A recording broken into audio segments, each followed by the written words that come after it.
You are tuning in to the free bonus episodes of Michael Jackson, The Untold Story. We are challenging the media's lucrative portrayal of Michael, stripping away the lies they sold you.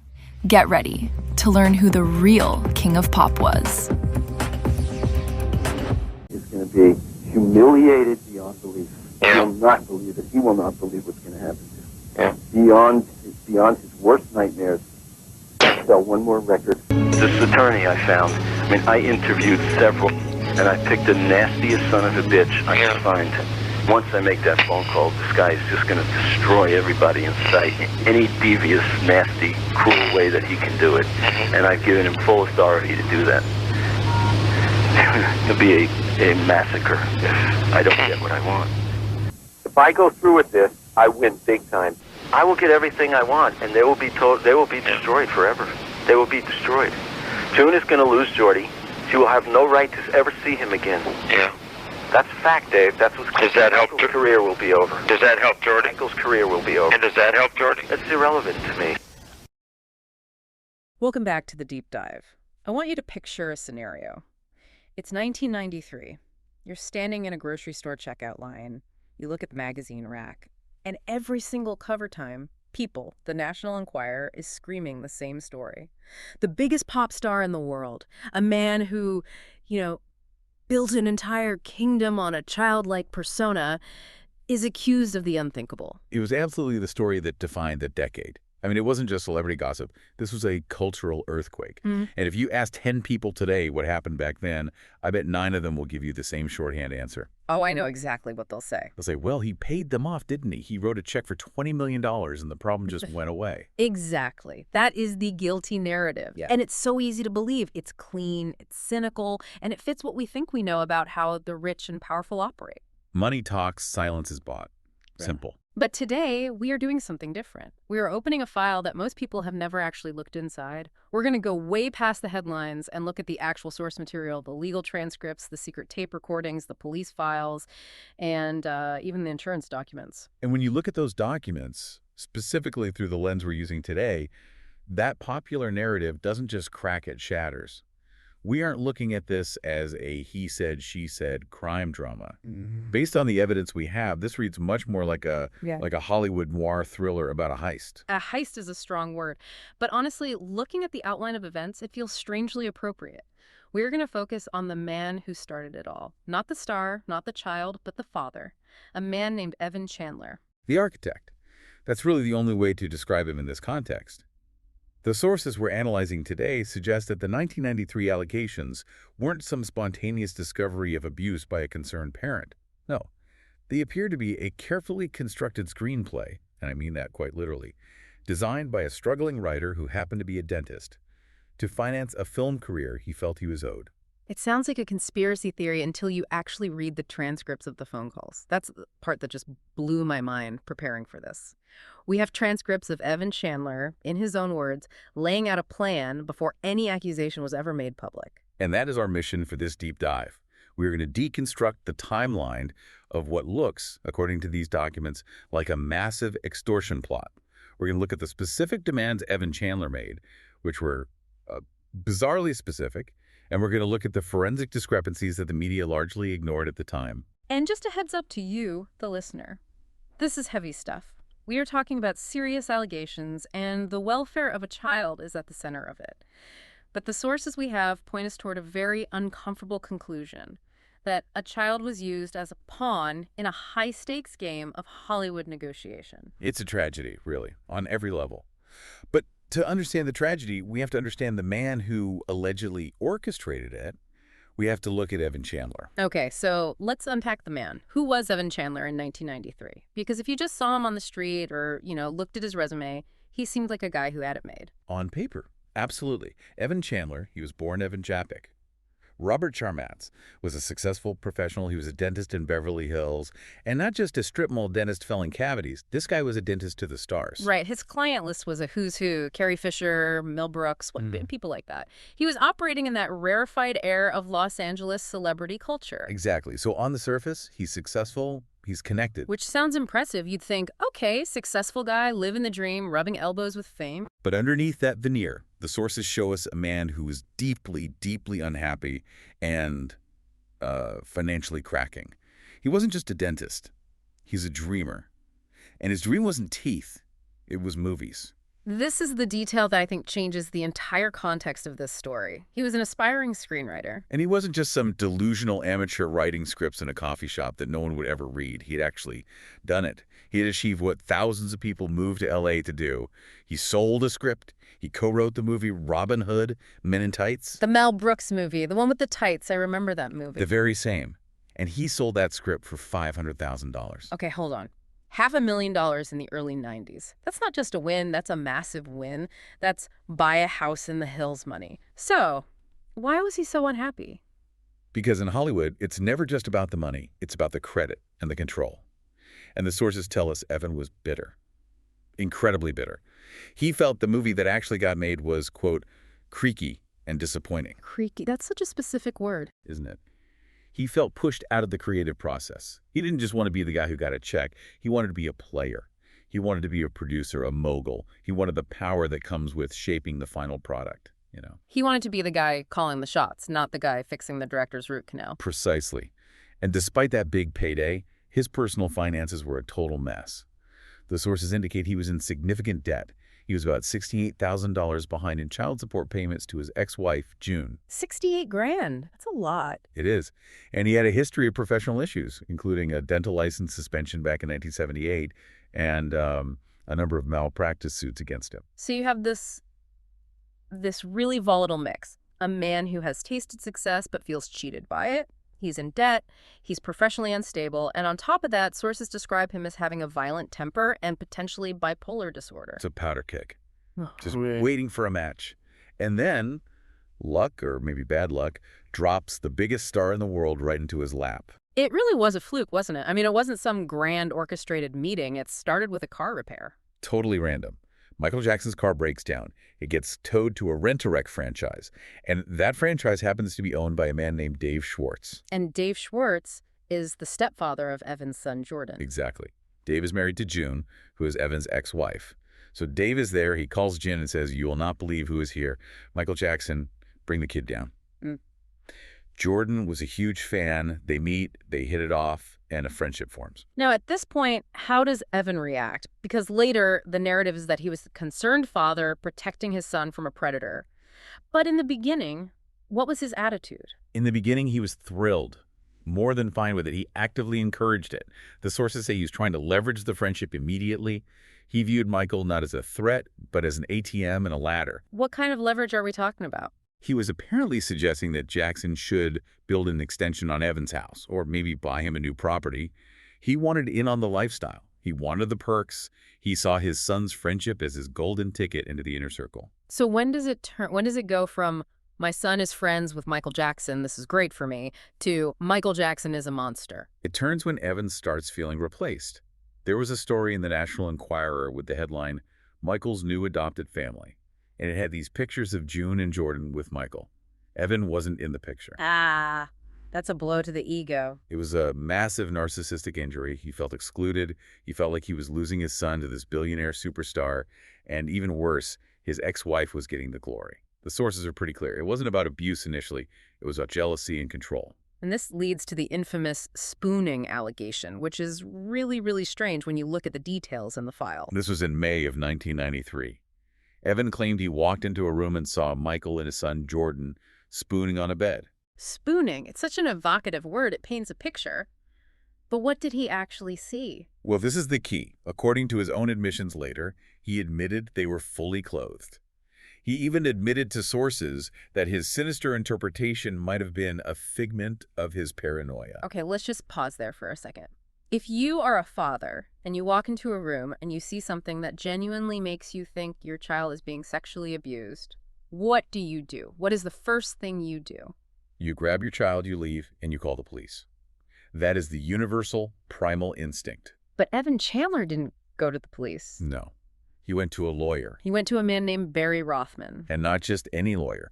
Evan himself described Rothman as, and this is a quote, "the nastiest son of a bitch he could find." Wow. That tells you everything you need to know about the intent, doesn't it? You hire a nasty civil litigator to get money. You go to the police to get justice.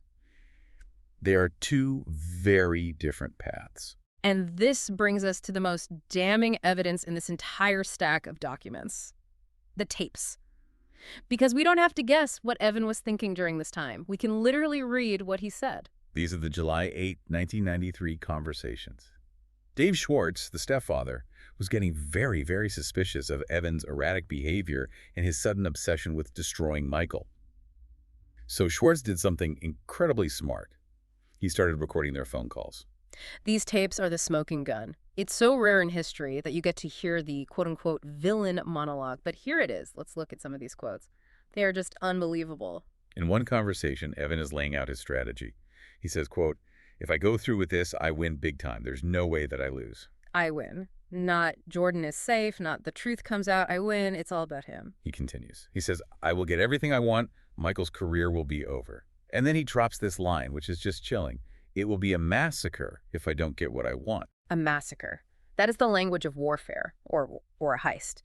It's not the language of child protection. It's the language of an extortionist. It gets more calculated. He mentions having paid people and that a plan is in motion. He says, and this is another quote, "There are other people involved that are waiting for my phone call." This indicates premeditation. This wasn't a distraught father stumbling upon a terrible secret and reacting emotionally. This was an architect laying out a demolition. But the part that hits me the hardest, the part that just makes you question the entire protective father narrative from the ground up, is what he says when Schwartz asks about the kid. Schwartz asks, "What about Jordan? How does this affect him?" And Evan replies with no hesitation, "It's irrelevant to me." Irrelevant to me. Yeah. He said that about his own son. He goes on to say the bottom line is, I will get everything I want. He acknowledges that it might destroy his son's life, but he accepts that as collateral damage if it means he wins big time. That is, it's sociopathic. I don't use that word lightly, but to view your own child as collateral damage in a scheme to get what you want, that's just beyond the pale. It certainly fits the profile of someone prioritizing their own gain, their own ego, over their child's welfare. Remember, at this point, this is July 8th, Jordan, the boy at the center of all this, has denied any abuse. He is actively defending Michael Jackson to his family. The only person pushing the abuse narrative is Evan, the guy who wants to win big. So what does winning big look like? Because we always hear about the settlement later, the $23 million or whatever the final number was. But in the beginning, the demand wasn't just for a pile of cash, was it? No. And this brings us right back to the failed screenwriter. This is where the story gets truly bizarre and, frankly, almost cinematic in its absurdity. The initial demands made by Evan and his lawyer, Barry Rothman, were explicitly about a film career. Cinematic extortion. That's really what it was. Exactly. They didn't just want a check. They demanded a film production deal. Oh. Evan wanted Michael Jackson, who, remember, had huge connections with Sony and Disney and Spielberg, to fund a production company for it. He wanted a multi-picture deal. He literally tried to extort a movie career out of the king of pop. It's insane. He did. The demand was valued at around $20 million, but it was structured around this financing. He wanted the power and the prestige he felt he didn't get from Robin Hood, Men in Tights. He wanted to be the head of a studio, bankrolled by his son's famous friend. And we know this wasn't just a rumor because there was a sting operation essentially run by Michael's PI. Right. Anthony Pellicano, Michael's private investigator, tried to trap them. He countered their demand. He said, "Okay, we hear you. How about $1 million to fund 3 screenplays?" Now stop and think about that. $1 million to write 3 scripts. If you are a broke screenwriter living in debt, that is the dream. That is winning the lottery. You've made it. If the goal was financial security, or even if the goal was, I want to get my son away from him and start a new life, you take the $1 million and you run. But Evan rejected it. He turned down $1 million. He turned it down flat. Pellicano then dropped the offer to $350,000, just trying to see where their floor was, what this was really about. And how did Evan's lawyer Rothman respond to that? Barry Rothman wrote a letter, which is in the files, we have it, complaining that Pellicano was ignoring the rules of the game. The rules of the game. He actually wrote that. He literally wrote that. He then said the number should be somewhere between $1 million and $20 million. They are negotiating the price of child abuse allegations like they're haggling over a used car or a screenplay option. The rules of the game. That phrase chills me to the bone. And critically, this negotiation went on through August. Weeks of haggling back and forth. If you genuinely believe your child is in mortal danger, do you spend a month negotiating a film deal? Or do you call 911? The timeline proves that money, and specifically the career boost, was the priority. The police were only contacted after the negotiations for the film deal broke down. So the negotiations fail. Jackson's team isn't biting on the $20 million studio deal. Evan realizes he has to pull the trigger on the massacre he promised on the tapes. But he has a huge problem. The kid hasn't confessed. Right. Jordan is still denying it. He's telling everyone nothing happened. So Evan has to manufacture the evidence. And this is where the story gets incredibly dark. This is the part that genuinely disturbs me. It involves a psychiatrist and a dentist's chair. First, the psychiatrist. Evan and Rossman contact a doctor named Mathis Abrams. But they don't bring the boy in for an evaluation.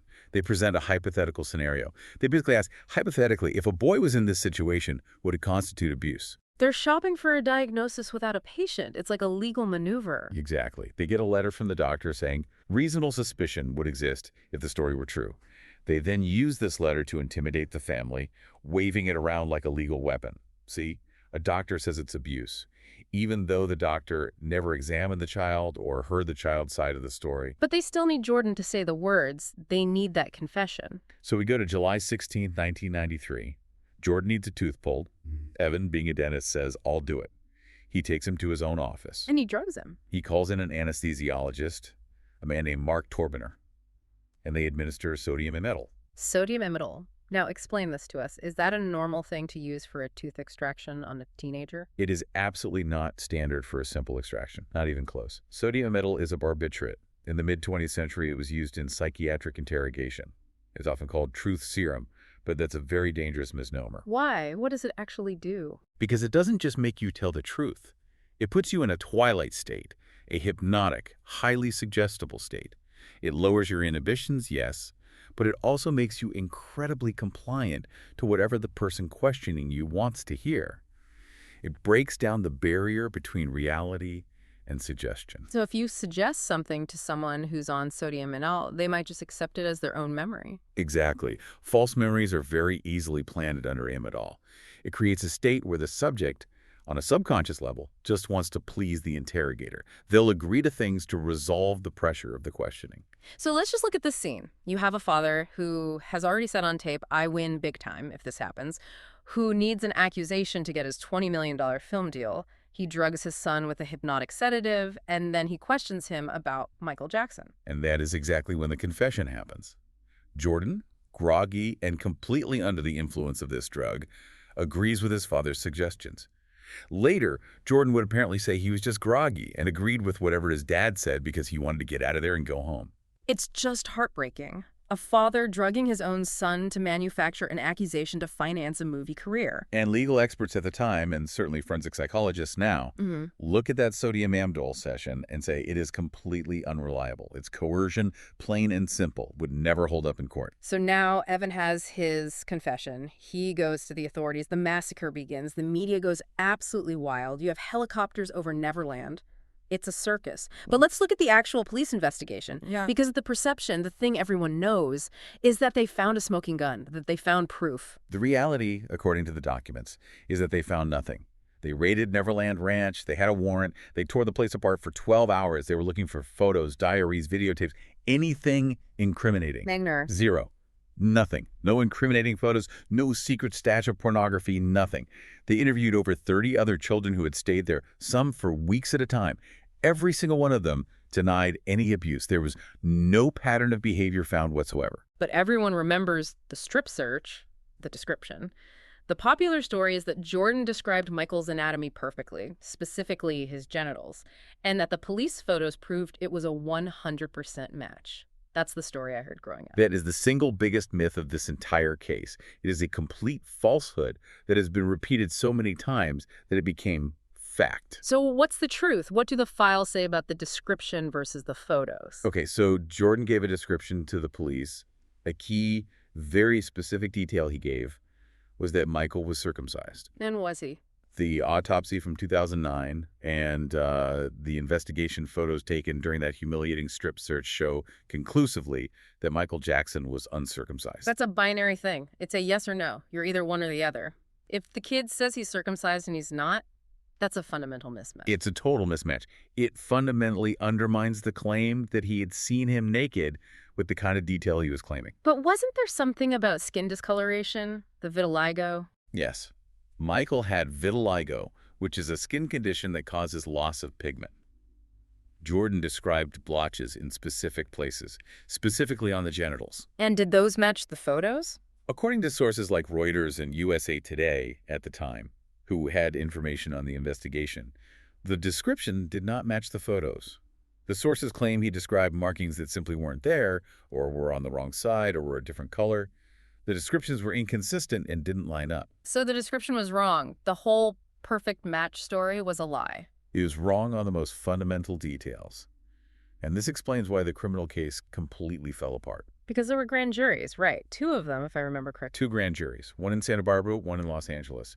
Now, there's old saying in law, a prosecutor can get a grand jury to indict a ham sandwich. Because the defense isn't there, right? It's just the prosecutor showing their best evidence without any pushback. Exactly. The bar is incredibly low. You just need to show probable cause, not guilt beyond a reasonable doubt. If the prosecutor has anything at all, they can usually get an indictment.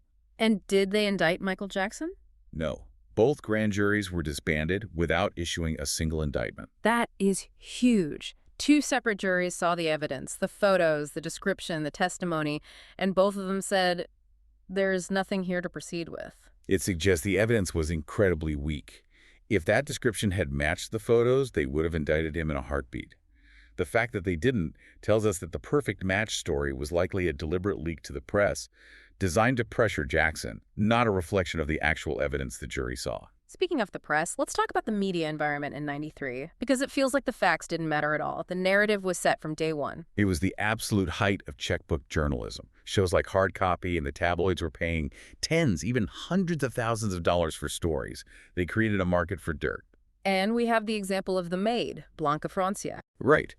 She sold a story to a tabloid for $20,000, claiming she saw Michael in the shower with a boy. It was salacious, it was explosive, it was everywhere. But later, under oath in a deposition where lying brings serious jail time, she recanted. She admitted she lied to get the money. And former security guards did the same thing, didn't they? They sold stories but refused to go to the police with them. Because if you lie to the police, it's a crime. If you lie to a tabloid, it's a paycheck. The media created this guilty narrative because it was profitable. They ignored the extortion tapes, they downplayed the failed strip search match, they just fed the fire that Evan Chandler had lit. So Michael is getting hammered in the press, his health is failing, he's addicted to painkillers, the stress is literally killing him, and then comes the settlement. This is the thing everyone points to. If he's innocent, why did he pay $23 million? It's the ultimate gotcha question, but it completely ignores the legal reality of the double jeopardy trap he was in. Okay, unpack that for us. Why was he trapped? The civil case, that's the lawsuit for money, was scheduled to go to trial before the criminal investigation was finished. This is an absolute nightmare for a defense attorney. Why is that? Because in a civil trial, you have to testify to defend yourself. If Michael testified in the civil case, the prosecutors in the criminal case could use every single word he said against him. They could twist his words, find inconsistencies. He would be waiving his Fifth Amendment right to remain silent. Okay, so he shouldn't testify. He should just stay quiet and plead the Fifth. But if he didn't testify in the civil case, he would lose by default. The jury would be instructed by the judge. He refuses to defend himself, so you must assume he's liable. It's called an adverse inference. He would lose the case, owe the money anyway, and then that civil judgment would be used as proof in the criminal case to send him to jail. So he's damned if he does, damned if he doesn't. Testify and risk jail, or stay silent and risk jail. Exactly. And his health was deteriorating so rapidly. He was canceling tour dates, he was in rehab.